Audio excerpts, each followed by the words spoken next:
عباسیوں کے دور میں یہ اجمی سازش جو تھی، ایرانی سازش جو تھی، انہوں نے عربوں کے ہاتھوں جو ان کو شکست ہوئی تھی اس شکست کا بدلہ لینا تھا. عربوں سے ہی نہیں، انہیں معلوم تھا کہ یہ قرآن کی وجہ سے ایسا ہوا ہے، تو یہ سارا انتقام قرآن سے لینا تھا. اس کے لیے کیا کیا جائے؟ قرآن اپنے الفاظ میں رہے، نہ قرآن کا مفہوم قرآنی رہے، نہ نبی اکرم صلی اللہ علیہ وسلم کی سیرت قرآنی رہے. مورخ کے لیے یہ لمحے بڑے غور طلب ہیں کہ اس سے پیشتر آپ کے ہاں احادیث کا کوئی مجموعہ تھا ہی نہیں. ایک مجموعہ ہے موطا جسے کہتے ہیں امام مالک کی، اس میں صرف انہوں نے مدینے میں جو اصحاب رسول صلی اللہ علیہ وسلم تھے ان کا جو مسلک تھا صرف اس میں اس کو لکھا ہے انہوں نے. اور ان کی بھی کیفیت یہ ہے کہ وہ ہر سال اپنے اس مجموعے میں سے خود ہی روایات کم کرتے جاتے تھے. 300 سے 500 تک اس کے اندر زیادہ سے زیادہ روایات ہیں، اور وہ مدینہ کے اصحاب کا ہی مسلک ہے. یہ جو ہمارے ہاں پھر بعد میں مجموعے ہوئے کہ 6 لاکھ ایک راوی کو حدیثیں ملی،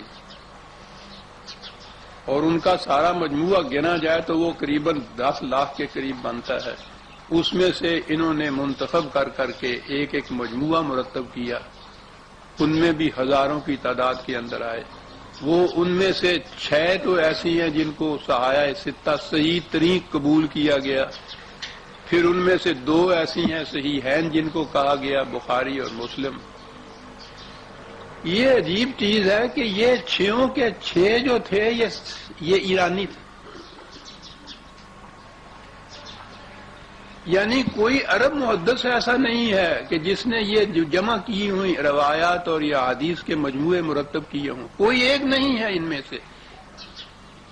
یہ جو تعجب آپ کو ہوا نا کہ قرآن نے تو کہا تھا کہ قم اللیل الا قلیلا، کیونکہ ان لک فی النہار سبحا طویلا، دن بھر اتنا بڑا بھرپور پروگرام ہوتا ہے تمہارے سامنے رسول کہ تمہیں فرصت ہی نہیں مل سکتی. تو اس لیے ٹھیک ہے رات کو پھر سوچنا ہوتا ہے، آج کا جو کچھ کیا ہے اس پہ نظر ثانی کرنا، کل کے لیے پروگرام مرتب کرنا، صحابہ کی تربیت کرنا، ان کو اس کے لیے تیار کرنا. وہ اتنا عظیم پروگرام، یہ ہم سے نہ پوچھیے عزیزان من، یہ جو غیر مسلم مورخ مستشرق ہیں ان سے پوچھیے کہ جب وہ کہتے ہیں کہ پتہ نہیں کہ کیا قوت تھی ان کے پاس کہ چند سالوں کے عرصے میں ایران اور روما جیسی سلطنتوں کے تختے الٹ دیے، مملکتیں نہیں الٹ دیں، ان کی تہذیبوں کو، ان کی تمدنوں کی جڑیں نکال دیں. ایک فرد عرب کی سرزمین سے ان کہتے ہیں، ان کی سمجھ میں بات نہیں آتی کہ یہ کیا ہوا. اتنا عظیم انقلاب تاریخ انسانیت اس کی مثال نہیں پیش کر سکتی. عرب اور عجم یا ایران اور روم ہی نہیں، انسانیت کی تاریخ پوری اتنا عظیم انقلاب اتنے تھوڑے عرصے میں اتنے کم ذرائع کے ساتھ، مثال ہی نہیں کہیں ملتی اس کی. صاحب وہ دانتوں میں انگلی دبا کے بیٹھ جاتے ہیں. ذرا پڑھیے ان کے ہاں جو انہوں نے جس طرح سے لکھا ہے اس کے لیے. تو خدا کو یہ بات کہنی پڑی کہ ٹھیک ہے ضرورت ہے کہ دن میں اتنا کام ہوتا ہے کہ فرصت نہیں تمہیں ملتی کہ سکون و سکوت کے ساتھ یکسو ہو کے پھر غور و فکر کیا جائے. ایک انقلابی کے لیے آپ سوچئے کہ کتنی ضرورت اس بات کی ہوتی ہے کہ جو کچھ کیا ہے اس پہ نظر ثانی ہو، کل آنے والا پروگرام مرتب کیا جائے، پھر اپنے ساتھیوں کو تیار کیا جائے، سمجھایا جائے، تربیت دی جائے، پوائنٹس دیے جائیں. دن رات کا کام ہے. ان لک فی النہار سبحا طویلا، یہ چیز تھی کہ جس کے لیے کہا. میں ابھی اور عرض کروں گا کہ کیا کہاں کہا قرآن نے.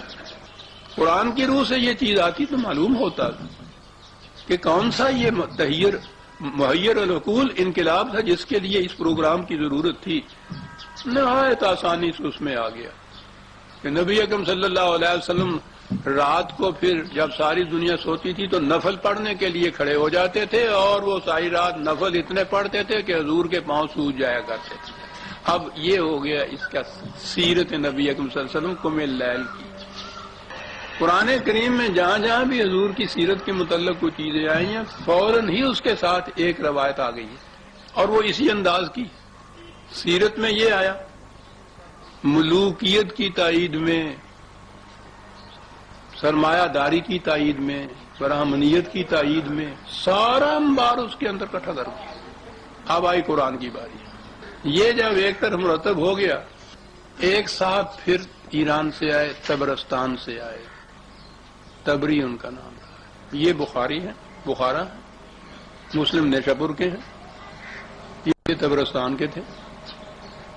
انہوں نے قرآن کی تفسیر مرتب، پہلی تفسیر قرآن کی انہی احادیث اور روایات کی روح سے، جو کچھ یہ کہنا تھا یا جو کچھ ان روایات میں لکھا تھا، قال رسول اللہ کہا انہوں نے کہ حضور نے فرمایا، اور آگے وہ لکھ دیا۔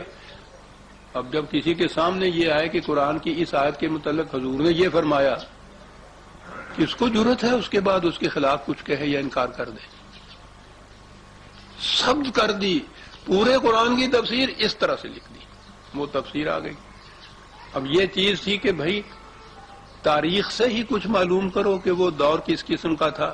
انہی صاحب نے ایک تاریخ بھی مرتب آپ کی کر دی، پہلی تفسیر، پہلی تاریخ احادیث کے پہلے مجموعے سارے اجمیوں کے۔ تو ان کی روح سے کیا آپ کے سامنے پھر اس انقلاب کا نقشہ آئے گا جو محمد الرسول اللہ والذین معہ کے ہاتھوں میں آیا تھا، برپا ہوا تھا؟ وہ نقشہ آئے گا جس میں نہ یہ ملوکیت باقی رہ سکتی تھی، نہ سرمایہ داری باقی رہ سکتی تھی، نہ یہ برہمنیت باقی رہ سکتی تھی۔ تو نقشہ تو آ ہی نہیں سکتا تھا۔ اتنی مقدس سندیں اس کے لیے انہوں نے مہیا کر دی اس پورے لٹریچر کے اندر کہ 1000 برس سے اسلام ہی یہ رہ گیا، اسی کا نام رہ گیا۔ آج بھی یہ بے حد و نہایت ذاتی ملکیت ہر شے کی اسلام میں جائز، آج بھی یہ فتوے چل جائے۔ غلامی اور لونڈیاں آپ کے ہاں ایک ایک ان بادشاہوں کے ہاں 3-3 ہزار لونڈیاں موجود تھیں۔ چاندی اور سونے کے ذخائر کا پوچھیے نہیں کہ کیا کیفیت تھی۔ روسی ملوکیت ان کے ہاں، وہ ذل اللہ علی الارض تھے۔ سب کو یہ کرنے والے یہ مذہبی پیشوائیت۔ یہ ہے عزیزان من قرآن کی وہ تفسیر، یہ ہے نبی اکرم صلی اللہ علیہ وسلم کی وہ سیرت جسے سنت رسول اللہ کہا جاتا ہے۔ ان کی روح سے اسلام کا یہ حیولہ اور یہ نقشہ بنا جو مرتب چلا آ رہا ہے ہمارے ہاں۔ اسی انداز حکومت کے لیے پھر قوانین بنے، فقہ کے قوانین جنہیں کہتے ہیں آپ، انہی پہ مبنی ہیں وہ سارے۔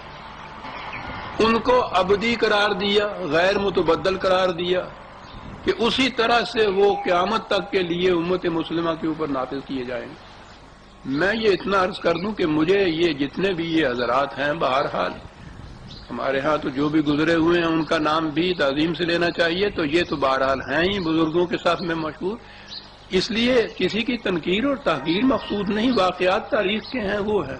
معلوم نہیں کہ یہ ان لوگوں کی طرف جو منسوب کیا جاتا ہے انہوں نے یہ کہا تھا یا نہیں کہا تھا۔ اس زمانے میں تو کچھ چھاپے خانے بھی نہیں تھے کہ کوئی چھپی ہوئی کتاب ہی ان کی ہوتی۔ فقہ حنفی ساری دنیا کے اندر اتنی مشہور چلی آ رہی ہے، اور آج یہ خود کہا جا رہا ہے کہ امام ابو حنیفہ علیہ الرحمہ نے کوئی فقہ کی کتاب ہی مرتب کر کے نہیں دی تھی، تو یہ ساری حنفی کہاں سے پھر وہ آ گئی؟ تو اس سے ہمیں غرض نہیں ہے کہ یہ حضرات جو تھے وہ کس حد تک اس کے ذمہ دار تھے۔ ان کے طرف منسوب کردہ یہ ساری کتابیں تو آج موجود ہیں نا، تو اب ان کا نام تو یہی لیا جائے گا نا، بخاری کہا جائے گا، مسلم کہا جائے گا، فقہ حنفی کہا جائے گا، جو کچھ بھی ہے، جو بھی اس کے ذمہ دار تھے۔ اشخاص سے غرض نہیں ہے، جو کچھ اس کا محاصل ہمارے پاس موجود ہے، جو سند پیش کی جاتی ہے اس سے غرض ہے۔ جس نے یہ بات کہی کہ بھائی قرآن موجود ہے، قرآن کی روح سے ان کو ایک دفعہ چھان پھٹک کے تو دیکھ لو، جو اس کے مطابق ہے اسے صحیح سمجھو، جو اس کے خلاف جاتا ہے سمجھ لو کہ وہ غلط منسوب ہوئی ہے رسول اللہ کی طرف، اس کو تختہ دار پہ ان کا تقدس برقرار رہے، اس کے خلاف آواز نہ برپا۔ یوں ان آیات کی تفسیریں مرتب ہوئی، یوں نبی اکرم صلی اللہ علیہ وسلم کی سیرت مرتب ہوئی، یوں انہیں ایسا بنا دیا کہ وہ ان ٹچڈ بائی، کوئی اس کو چھو نہ سکے کسی طرح سے بھی، اس پہ تنقید نہ کی جا سکے. جیسا میں نے ابھی عرض کیا تھا کہ قم اللیل الا قلیلا، کہا تو یہ کیا تھا، ان لک فی النہار سبحا طویلا. بات بڑی حساس تھی کہ دن میں اتنا کام ہے. اب وہ سبحن طویلا جو ہے وہ سبحہ تسبیح کے اوپر آ گئی صاحب، وہاں سے ایک لفظ تسبیح آئی اور تسبیح آ گئی ہے دانے والی. اسلام تو ایک طرف، مومن تو ایک طرف.